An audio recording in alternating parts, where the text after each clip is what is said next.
Bonsoir à toutes et tous. Merci beaucoup vraiment d'être là ce soir en présentiel, nombreux. Ce soir, donc, nous allons vous proposer une conférence sur Lumumba en tant que figure anticoloniale, avec donc l'apport de Isabelle Minon-Vintal, de Saïd Bouamama, que vous connaissez peut-être déjà, qui est sociologue militant associatif et politique, et de Kambale Moussaouli, défenseur des droits de l'homme, qui nous suit et qui répondra à mes questions et aux vôtres depuis les États-Unis. Alors voilà, nous allons entrer dans le vif du sujet. On va d'abord recontextualiser et je vais demander à Isabelle Minon de nous refaire un historique sur la personne de Lumumba en partant du contexte de l'époque. Oui. Alors, avant d'aborder le contexte historique, je souhaite revenir sur la question de pourquoi parler de Lumumba, pourquoi parler de la colonisation et donc pourquoi parler du passé aujourd'hui. À quoi ça sert? Alors, évidemment, c'est connaître l'histoire, mais c'est aussi important de savoir qu'à l'heure actuelle, et vous savez certainement, vous avez entendu, mais donc le gouvernement belge actuellement refuse de reconnaître la responsabilité politique dans l'assassinat de Lumumba. Au contraire, il y voit un personnage controversé. Donc Alexander De Croo, Premier ministre, lorsqu'il a été interpellé en commission parlementaire en 2021 sur Lumumba, a déclaré que Lumumba était un personnage controversé. On a aussi plein d'autres choses sur lesquelles le gouvernement et les décideurs politiques se positionnent pour la colonisation. On a notamment, peu de temps après la sortie du rapport des experts sur la commission passé coloniale belge, une députée du MR qui a déclaré, peu de temps avant que les auditions commencent, qui a déclaré « J'espère que les côtés positifs de la colonisation ne seront pas occultés ». On a aussi la restitution de la dent de Lumumba. Donc, vous savez peut-être, mais donc la dent de Lumumba est toujours en Belgique. Donc, elle avait été brandie comme un trophée de chasse par le commissaire belge qui avait participé à la découpe du corps de Lumumba. Et si maintenant la Belgique a dit qu'elle allait restituer cette dent, c'est parce qu'on lui a réclamé. C'est parce que la famille Lumumba a demandé la restitution de cette dent, et c'est parce qu'il y a des mouvements décoloniaux derrière qui poussent. Et donc on est vraiment dans une période où le gouvernement belge et les gouvernements précédents sont au stade où ils ne reconnaissent toujours pas le système colonial comme un système d'exploitation et d'oppression, comme un système raciste. Et dans notre militantisme, nous sommes confrontés à ça. Mais ce que l'on voit, c'est qu'on est dans un mouvement aussi énorme de contestation, de remise en question. Donc, vous le savez, il y a eu la manifestation Black Lives Matter à Bruxelles qui a réuni des milliers de manifestants.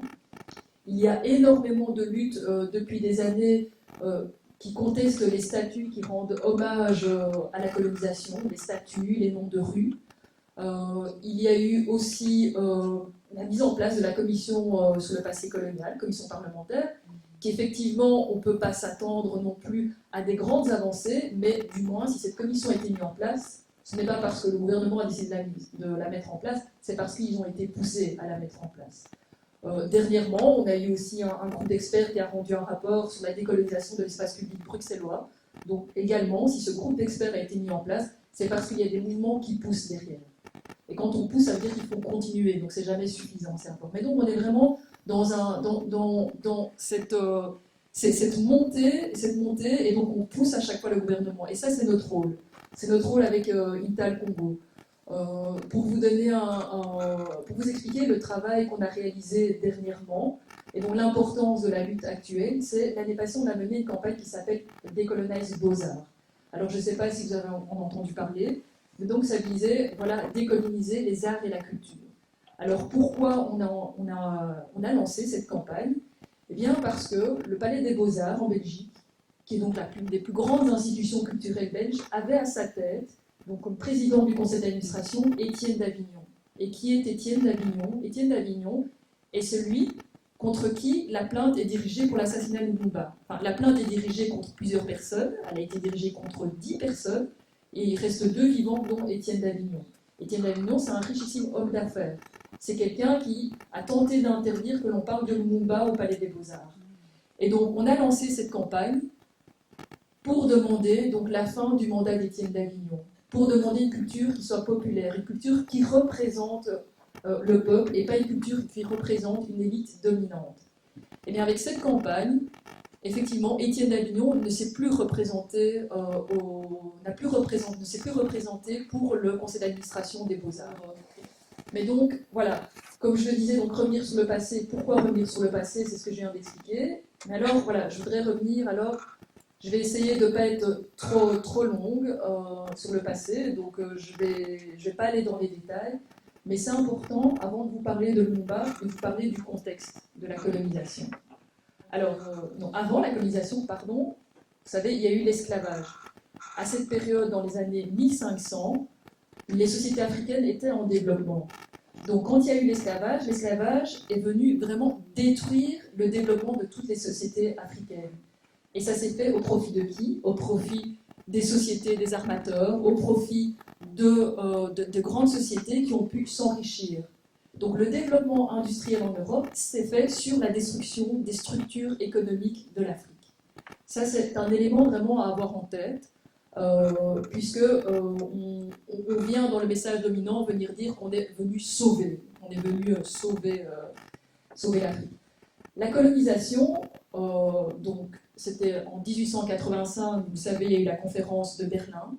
Et donc, Léopold II s'est vu octroyer la propriété privée sur le Congo. Donc, il est devenu souverain du Congo. Ça a duré donc de 1885 à 1908. 1908, il y a eu la reprise par la Belgique. Alors, l'objectif de Léopold II, c'était les intérêts économiques. C'était réaliser des intérêts économiques, un profit maximum et d'avoir le moins de coûts pour l'administration coloniale. Et cet objectif s'est poursuivi quand la Belgique a repris, ça s'est poursuivi. Donc ce n'était pas uniquement durant sous Léopold II, mais ça a continué. Donc il y a eu toute une série de décrets qui avaient été adoptés, donc un cadre légal qui prévoyait véritablement l'accaparement des terres du Congo. Donc ça, vous le savez peut-être, donc il y avait vraiment des terres qui ont été alors octroyées à de grosses sociétés qui ont pu alors exploiter, qui ont fait des profits énormes. Et l'exploitation, elle était extrêmement violente. Donc encore une fois, à ceux qui disent que la colonisation a eu des côtés positifs, je tiens vraiment à dire qu'il faut bien insister que cette exploitation, elle s'est faite avec une violence extrême. Avec des coûts, avec une oppression, avec des salaires qui étaient extrêmement bas, avec une oppression vis-à-vis de ceux qui résistaient, puisque la colonisation ne s'est pas faite évidemment de manière pacifique, donc il a fallu une guerre de conquête. C'est aussi un élément que la pensée dominante ne veut pas dire. Mais donc ça s'est fait véritablement en envoyant des canons, en envoyant des mercenaires, en envoyant des soldats conquérir les territoires. Et ça s'est maintenu comme ça, et les populations contestaient sur place. On a, peut-être vous en avez entendu parler, mais c'est l'une des révoltes dont on parle le plus, c'est la révolte des Pézés. En 1931, il y a eu une diminution des salaires qui étaient déjà très bas à l'époque, et une augmentation des taxes. Et là, il y a eu une véritable révolte des Pézés qui a été vraiment qui a été réprimée par la force, encore une fois par les autorités coloniales. Donc, voilà, tous ces faits sont importants à rappeler quand vous avez en face de vous et quand vous entendez autour de vous qu'on veut revenir avec des aspects positifs sur la colonisation. Ça ne peut se faire. La colonisation ne s'est faite qu'en massacrant, qu'en utilisant une violence, qu'en exploitant. Alors, maintenant, Lumumba, qui est dans ce contexte, en fait, Lumumba est quelqu'un qui vient vraiment donc lutter contre ce système. Il vient lutter contre ce système d'exploitation. Il vient lutter contre ce système aussi d'apartheid qui a été mis en place, puisque la pierre angulaire du système colonial était véritablement le racisme. Donc il fallait diffuser en Belgique, et puis il fallait diffuser aussi à l'intérieur que les Noirs étaient inférieurs. Donc pour faire accepter par l'opinion publique, il fallait véhiculer cette idée. On vient aider les Noirs sont inférieurs, les Noirs, on doit les faire travailler, etc. C'était véritablement la pierre angulaire du système colonial, qui existe encore actuellement. Et Lumumba vient et il porte véritablement la voix du peuple. Donc, comme je l'ai dit, la colonisation n'était pas acceptée et on rentre dans une période, on arrive dans les années 1958 où il y a beaucoup de manifestations au Congo. On a notamment une manifestation, enfin, on a notamment des manifestations qui sont organisées aussi par le parti de Lumumba, donc manifestation qui a réuni des milliers de personnes et qui montre vraiment que l'énergie est là, que les gens réclament l'indépendance. Lumumba est allé aussi à Accra, la capitale du Ghana, donc il y avait une conférence panafricaine. Là, il a rencontré aussi d'autres leaders panafricanistes et d'autres anticolonialistes. Et quand il est revenu de Accra, ça a été aussi le début d'une lutte aussi anticoloniale, panafricaine, internationaliste. Donc, Lumumba disait aussi, il s'exprimait aussi à Accra en disant aussi que sa lutte des coloniaux, c'est aussi la lutte contre les systèmes capitalistes, c'est la lutte contre l'exploitation de l'homme par l'homme. Et donc, il rentre dans une perspective vraiment internationaliste. Cette position de Lumumba, internationaliste, mais aussi donc, centrée sur l'unité du Congo. Donc Lumumba était quelqu'un qui faisait l'unité. Donc il ne voyait pas le Congo comme étant... vous savez, il y a différentes tribus et il ne portait pas l'opinion d'une tribu, il portait l'opinion du peuple, il portait l'opinion d'une nation. Et ça, c'était aussi très important pour maintenir l'unité du pays et la lutte pour l'indépendance. Et la Belgique, évidemment, va jouer et va vraiment tout faire pour saper l'indépendance du Congo. Donc, d'une part, comme je l'ai dit, durant la colonisation, il y a eu des répressions sanglantes vis-à-vis des populations, mais aussi, Lumumba, quand il prend cette position, la Belgique sent qu'elle a quelqu'un en face de lui qu'elle ne peut pas acheter. Ça, c'était aussi une des grandes qualités de Lumumba, c'était quelqu'un de très loyal. Et donc, à côté de ça, il y avait d'autres politiciens congolais qui étaient prêts et qui ont fait le choix de s'allier à l'autorité coloniale. Et donc de s'allier pour qu'il y ait une indépendance qui soit une indépendance cadeau. Lumumba, lui, n'a pas fait ce choix-là. Il a clairement porté la voix du peuple et clairement, il réclamait l'indépendance totale pour le pays. Donc une indépendance politique et une indépendance économique. La Belgique s'est retrouvée face à quelqu'un dont elle savait qu'elle ne pouvait pas acheter. Elle a mis en place tout un système et donc qui a conduit jusqu'à son assassinat. Avant son assassinat, Lumumba a été emprisonné. Avant d'être emprisonné, il était bloqué à son domicile, donc il ne pouvait pas se déplacer. Donc on a vraiment construit, les autorités coloniales belges ont vraiment construit un système pour saper l'indépendance du Congo et pour détruire Lumumba, qui pour rappel aussi, et c'est vrai que là je ne l'ai pas dit, avait été élu Premier ministre du Congo. Donc en mai 1960, à l'approche de la date de l'indépendance, les élections sont organisées, et là, à la stupeur des autorités coloniales, c'est la tendance nationaliste qui gagne. Donc c'est-à-dire, c'est Lumumba et ses compagnons qui vont gagner les élections. Et ça montre bien la volonté du peuple congolais. Voilà. Pour saper l'indépendance du Congo, Lumumba a été assassiné avec la complicité de la Belgique. Donc vous avez certainement déjà entendu pas mal de rapports qui le disent. Il y a le livre de Ludo de Witt qui en parle. Comme je disais tout à l'heure, il y a un commissaire belge qui a brandi sa dent. Mais à l'heure actuelle, la Belgique ne reconnaît pas son rôle dans cet assassinat. Qui est d'une évidence tellement forte que sa dent est en Belgique. Voilà, Lumumba, très loyal, quelqu'un qui a porté la voix du peuple, et c'est quelqu'un qui s'est battu pour l'indépendance. L'indépendance n'a pas été obtenue dans le Parlement, l'indépendance n'a pas été obtenue lors de la conférence sur la table ronde politique, l'indépendance elle a été obtenue en se battant sur le terrain. Et donc ça, c'est aussi un message que nous devons retenir en tant que militants aujourd'hui. Merci. Merci beaucoup Isabelle pour donc, cette recontextualisation. Alors pour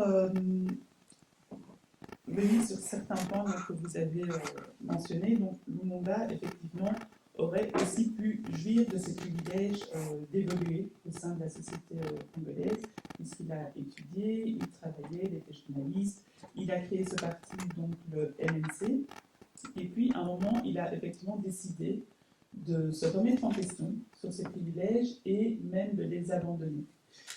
Avec Saïd, nous allons maintenant voir comment justement ce travail s'est fait, jusque évidemment à son assassinat.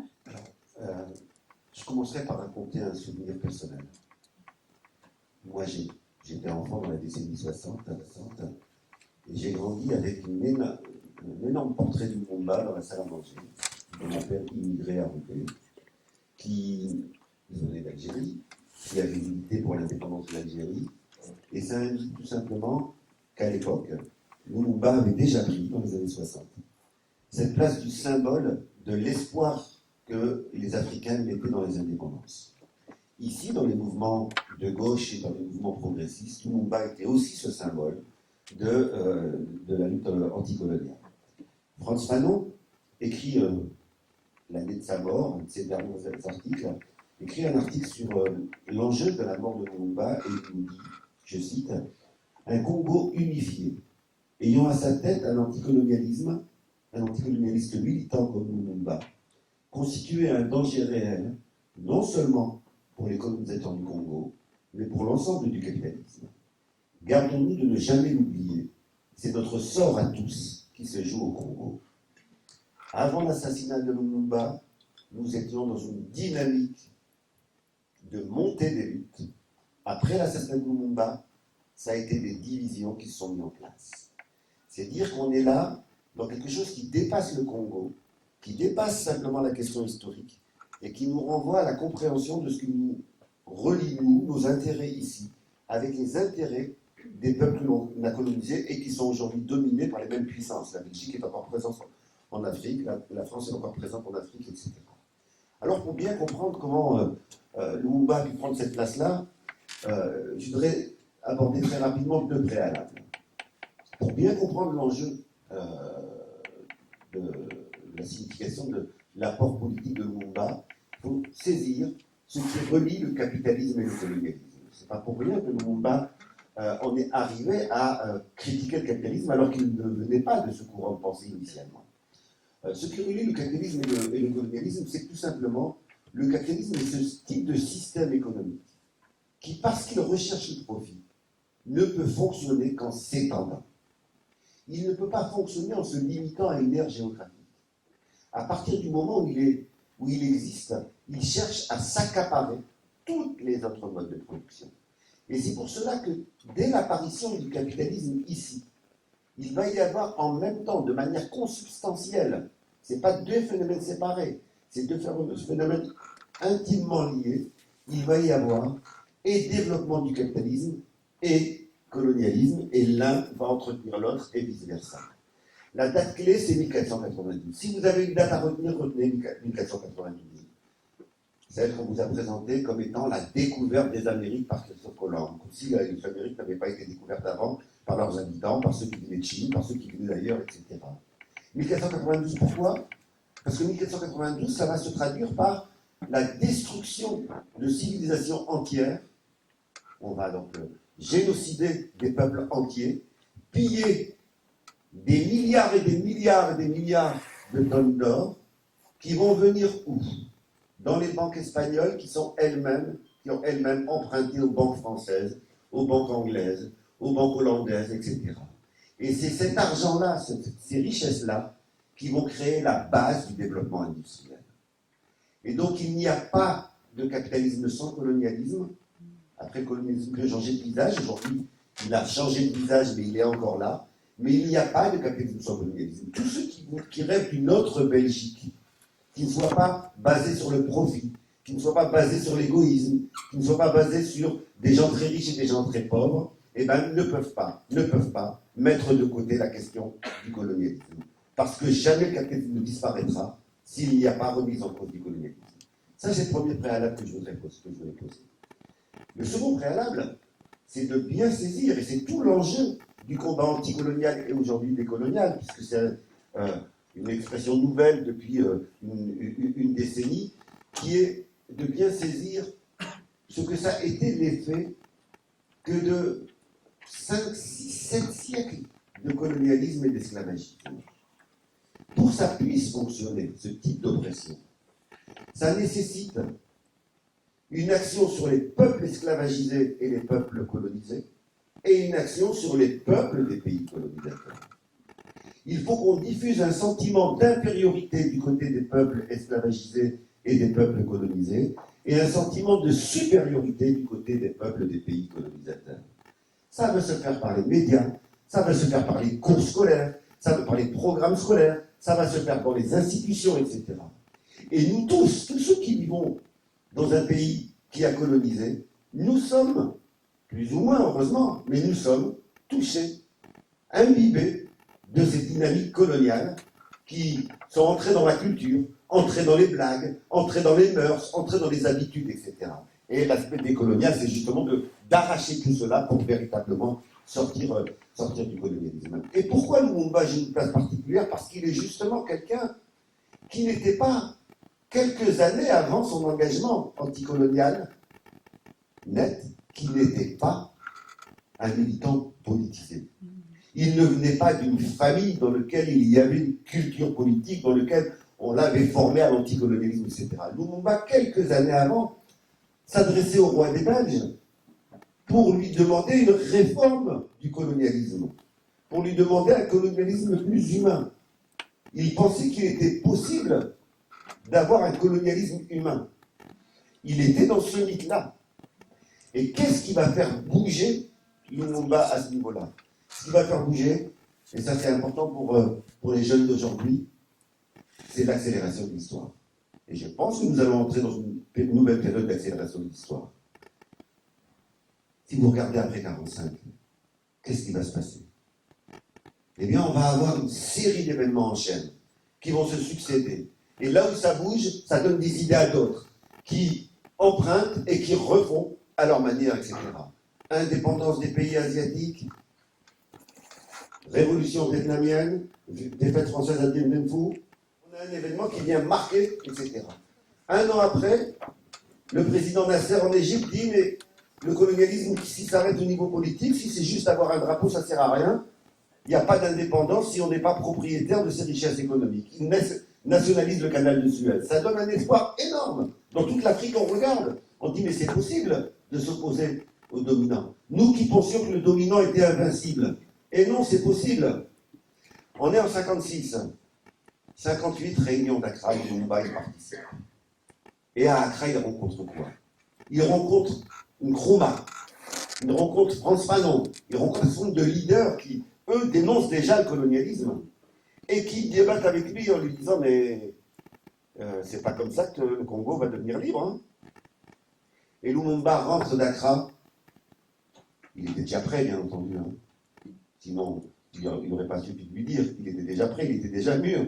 Mais il rentre en étant déterminé à poser la question de l'indépendance. Et comme il était intègre, eh bien, il devient dangereux. Pourquoi il est particulièrement dangereux, lui, alors qu'il y avait d'autres leaders? D'ailleurs, beaucoup ont été assassinés, mais pourquoi lui avait une place particulière? Parce que le Congo a une place particulière. Le Congo n'est pas n'importe quel pays en Afrique. Par sa taille, par l'ampleur de ses richesses, on l'appelait à l'époque un scandale géologique, pour vous dire. Et voir le niveau de vie du peuple congolais avec le niveau de richesse de son sous-sol, ça résume exactement ce qu'est notre monde aujourd'hui, dans lequel ce ne sont pas les peuples qui profitent des richesses. Et puis surtout, le Congo était une place géostratégique particulière. Il détermine l'ensemble du cône de l'Afrique. Il ouvre sur l'Afrique centrale. Autrement dit, un Congo réellement anticolonial est un Congo qui entraîne avec lui une dynamique révolutionnaire dans toute la région.